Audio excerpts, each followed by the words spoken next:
Hello! Today I'm going to talk about bribes, blackmail, threats, and Speaker of the House. The, the flow of this was going to go different earlier if I had done this earlier in the day, but if you're watching now, we now know that Mike Johnson is going to be Speaker of the House for the next 2 years. And I have mixed feelings about that. I wasn't that impressed with his previous 2 years. And I'm trying to be hopeful because I figure maybe he felt he had to do what he did before because there was a different president in the White House. He has a different one this time coming around who has endorsed him. I don't know how much that means because Trump did endorse Kevin McCarthy. And did I really notice a nickel's worth of difference between how Mike Johnson led and Kevin McCarthy? Did I notice any difference between Kevin McCarthy and Paul Ryan? Was there much difference between Paul Ryan and John Boehner? I didn't notice it. They are a series of disappointments. And I have a hunch of why that is. I think when we see just a 1 or 2 seat majority on the Democrat side of the House, they don't care. They don't seem weak at all. In fact, they seem rather strong even when they're in the minority. I'm confident that if Nancy Pelosi or Hakeem Jeffries were the Speaker of the House this time around, even though they don't have the White House in their favor, even though they don't have the Senate in their favor, they would be a force to be reckoned with. Mainly because they have on their side the big megaphones in our society, which include the entertainment industry, academia, and the press. They're losing some of the press, as we saw in this most recent election cycle, because of the new media, because of citizen journalists, because of podcasting, because of streaming, because of YouTube, and because of other social media. I like that. And as a result, we're also seeing, in some cases, Hollywood suffering because of the type of material that they're putting out is just not palatable to a lot of folks. It's definitely not the movie-going experience that I had even 10 years ago. So there's that. And I think the people, the Republicans, when they're in power, they just have a big problem with dealing with media in the past, mainly because of what Nancy Pelosi calls the wrap-up smear. You can just smear somebody, throw something out into the public, and then the media grabs a hold of it because the media, for the most part, are basically the public relations arm of the Democrat Party. And if you don't believe me, on your own, you can just do a web search and ask AI or ask your favorite search engine, what percent of the media self-identifies as conservative?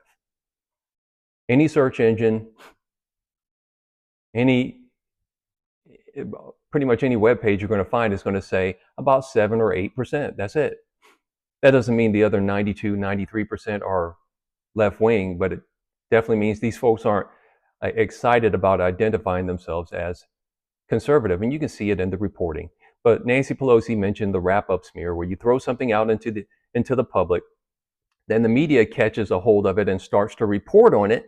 Then you can use that reporting as validation and say, see, what I said was true. And the poor person who's been accused of something is fighting upstream, and they don't like that. But there's a lot of things that people are probably hiding. Let me say this about the current speaker, Mike Johnson. I don't know him personally, but somebody I respect highly does. And I learned about Mike Johnson from this person. The person is named Abraham Hamilton. He's a podcaster and a radio host of his own show called The Hamilton Corner. I've been watching it for about 4 years now. Very solid Christian program. And he also gets into current events. He starts off every show doing a small study of the Bible, going over some few verses, and then getting into what he calls the foolishness du jour, and that will be current events. He also has a legal background. He was a prosecutor for about 10 years, and he personally knows Mike Johnson as a man, as a Christian, and as a lawyer.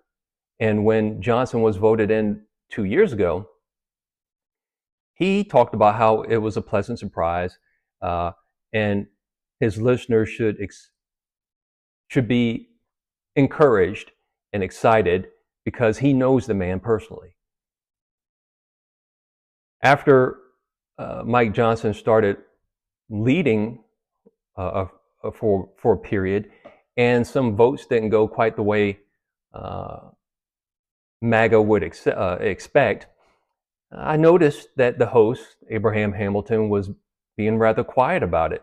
But then one day he did say, from the perspective of one of his listeners, you can tell he was hearing some of the comments.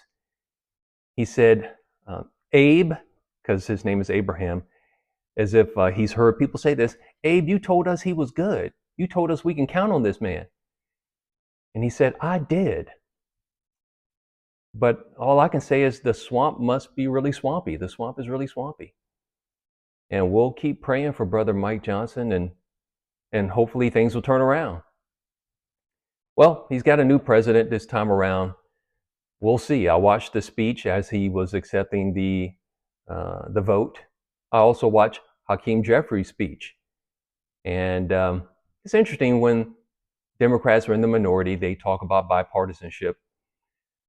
But they don't, when they have the majority, they don't need bipartisanship because they don't need any Republican votes. They stay united. So much so that when Obamacare was passed, they didn't need any Republican votes and they didn't get any, and it still got passed. And here's what I don't like about it. Congress exempted themselves from Obamacare.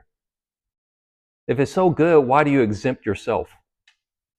If I invite you to my house for dinner and I serve you a meal that I'm exempting myself from, do you want to eat that?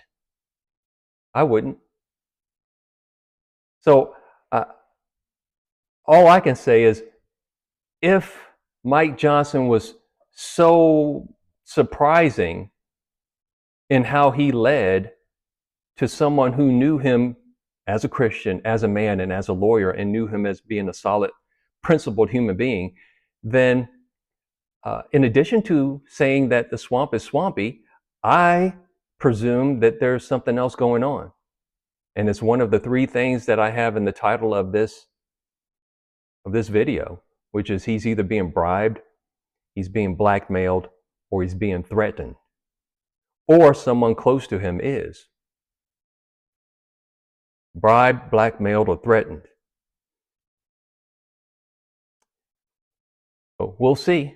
We've got a couple years to find out. And he talked about America First. I do believe that the nation needs some of that, whether you're on the left or the right. Anyone who can, is there anyone who can honestly raise their hand and say they want 4 more years of this?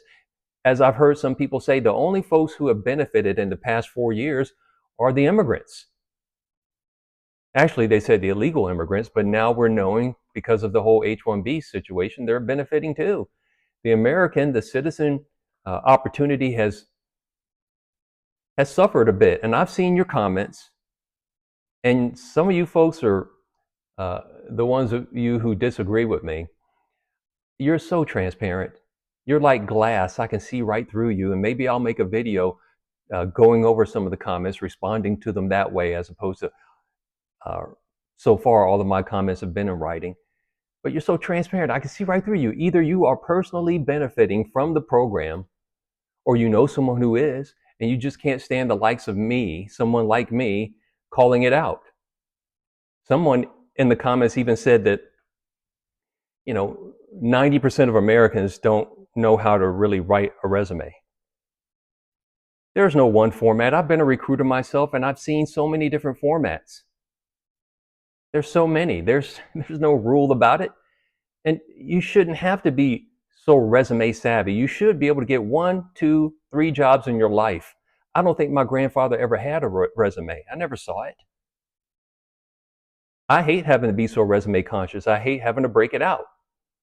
I hate wondering, are people going to really be able to read between the lines of my 2 pages? Because if they don't see what they need to see in the 2 pages, they think there's nothing there.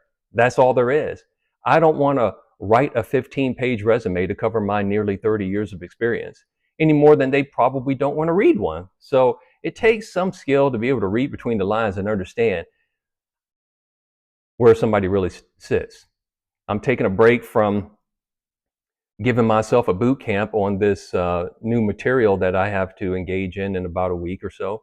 It's a Cisco product that I haven't worked with,